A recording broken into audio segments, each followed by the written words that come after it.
back to another segment of the Access Night series, and we're here with Maciek Bator, founder of For Your Freedom and Ours, and we're here in the Ulster Aviation Society and the Polish Wings exhibit. And we're here today to talk with Maciek about how he's working towards bettering relations between locals and Poles throughout Northern Ireland. Maciek, can you talk about a little bit about why you started the project and what was the need at that time and where it's gone from then?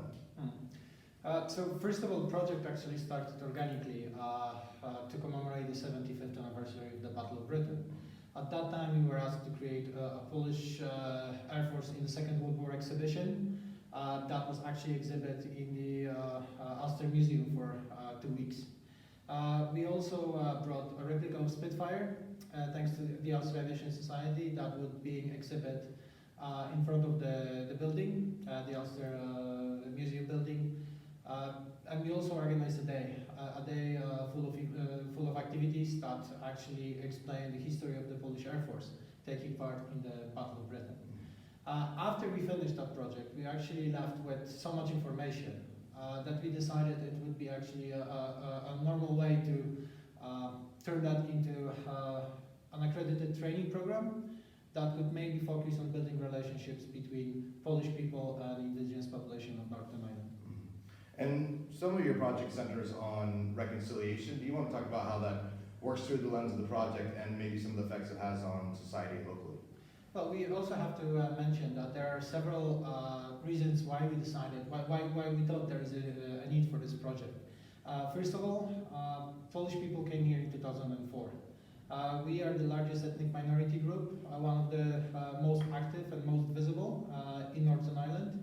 But also since 2004, we were actually experiencing a high level of hate crime, high level of prejudice coming from local people on both sides.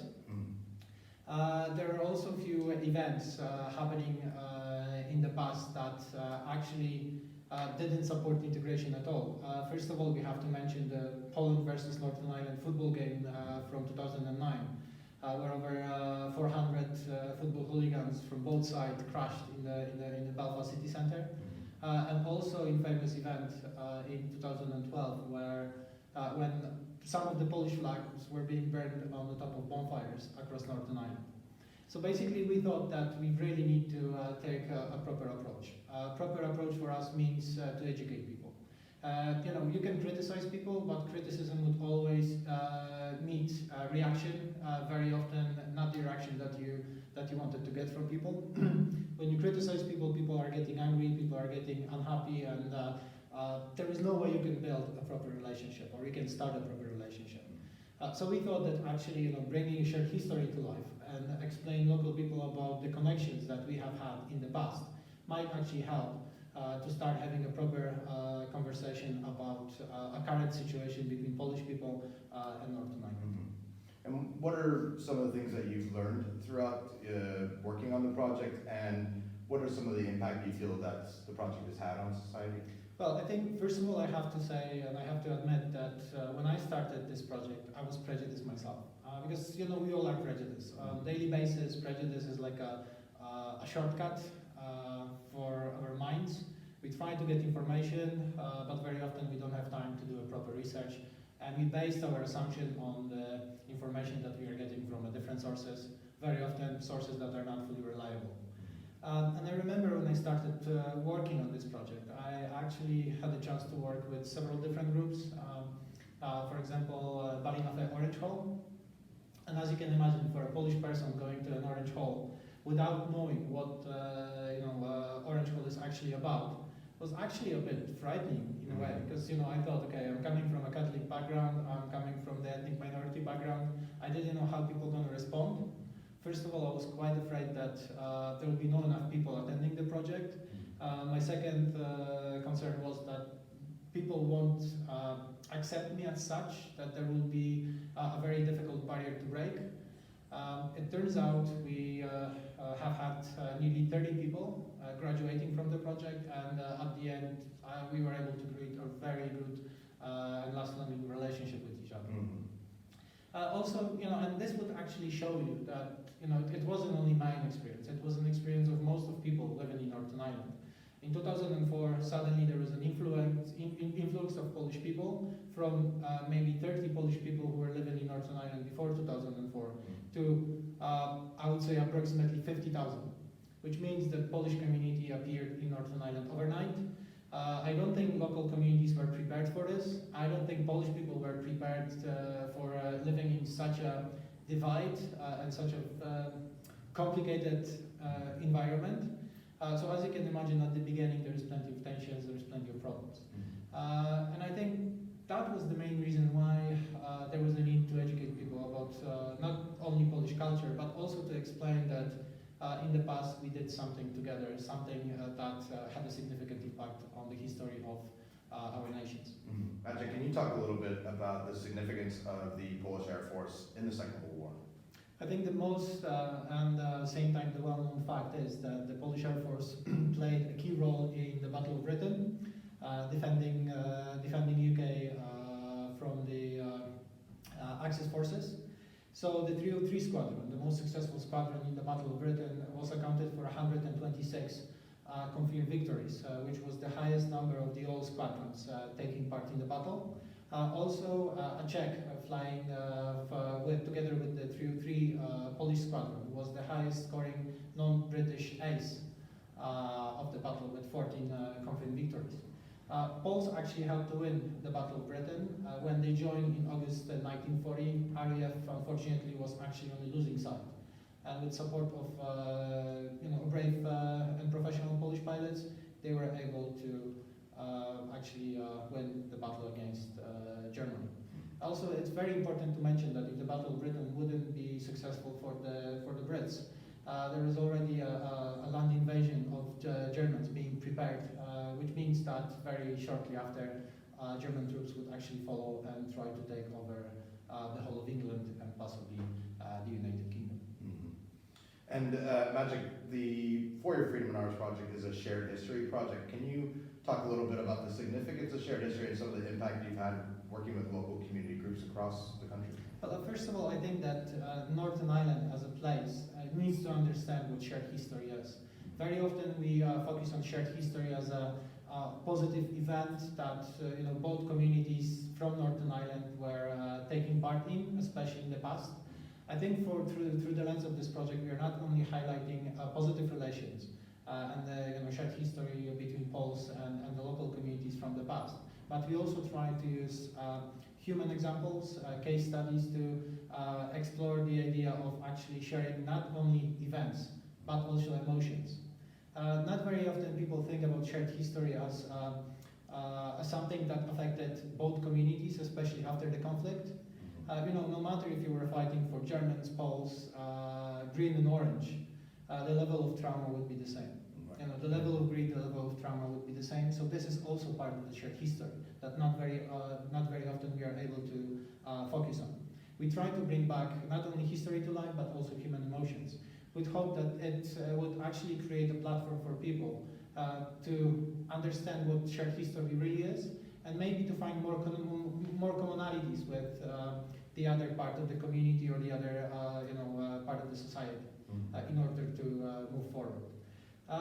As I said at the beginning, I was very hesitant when I started this project, because in 2017 we hoped that we can actually run our OCN accredited programs 4 times annually. It's a 6 weeks project where you not only have to spend time participating in the workshops, but you also have access to lectures, public lectures or visits across Northern Ireland as well as Poland. In the first year we actually had the privilege to work with 8 groups and everything actually grew rapidly from what we planned to be our success to actually what was in a way overwhelming. We started working with groups in Belfast. At this stage we worked across Northern Ireland with groups representing green and orange, from youth to adults to pensioners, groups that were also made of people representing different diverse backgrounds. And the outcome, and I think people are quite happy with the project. I don't really want to see this project as being successful, because it was never about the success. It was always about bringing the shared history to life and educate people in order to help them to maybe move forward from being prejudiced to being more inclusive and cohesive. And I think for me, when I try to focus on a success, I would rather focus on the impact. And I think for me, one of the messages, strong messages, that helped me to actually believe that this project, there is an impact made by this project, was when we actually started this exhibition, Polish Wings, last year. We hope that we will recruit maybe 10 people who will participate through the project with us. We ended up with 60 people coming to our events, traveling 60, 80 miles, nearly every 2 weeks, just to be part of it. Most of these people took part in our previous shared history projects, and it shows you that basically people would really value a good quality of a project. People would also value a good story, but also people would value a certain level of approach that would be very casual, approach that would be built on mutual understanding, on openness, as well as a bit of humor. As what I discovered after coming to Northern Ireland, the Poles and people on the island of Ireland would have a very specific sense of humor, Right. very similar, and if you can actually understand that and incorporate that into the lens of the project, people would actually appreciate it much more. Maciek, do you want to talk about a little bit of the structure of the project and how you've put it together? So after a while, we realized that we need to put some methodology to the project. We didn't try to use available methods. We tried to actually come up with something that would be, I don't want to say unique, but it would be something that original and reflect on the idea. So we actually decided to build this project around 4 S's. Shared history, shared space, shared communities, and shared future. We hope that we can achieve all of this through providing a proper educational experience. We actually work closely with different partners across Northern Ireland. This is not only helping to reduce costs, but also we are able to use available resources and knowledge that is coming from the partners. For example, we work closely with the Australian Society, where every single group can have a chance to experience not only the collection of the military and civilian aircrafts, not only the Polish room, but they can also come to the place that is embedded in the Northern Irish history, because the Maze, the famous prison, is just next to the Australian Society.